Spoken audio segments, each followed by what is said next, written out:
tolkayna ilama ogeyn xudunna ilama ogeyn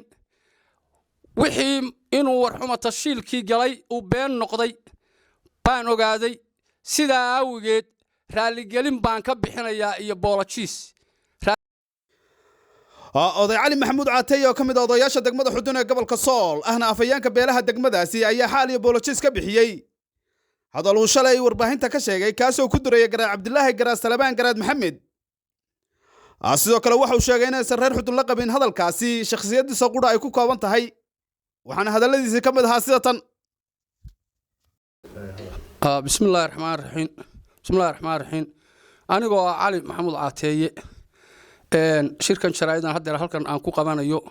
waxa uu daaran yahay hadal shalayto aan ku hadlay oo garaad cabdilaahi aan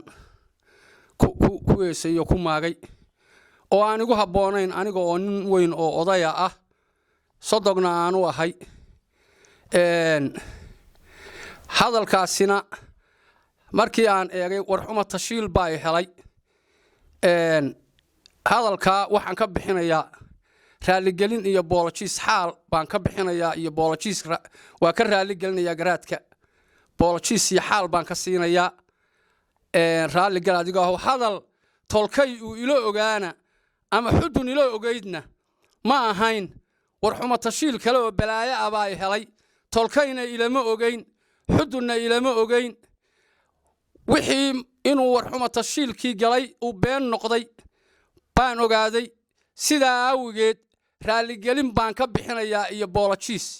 raaligelin iyo boolojiis iyo xaal baan ka bixinayaa garaad raalliga ahaw xaal iyo boolojiis baan ku siiyey waana ku salaamayaa assalaamu calaykum waraxmatullaahi wabarakaatu maxamed maxamuud cawiil kawte warbaahinta Kah News degmada xudun ee gobolka Sool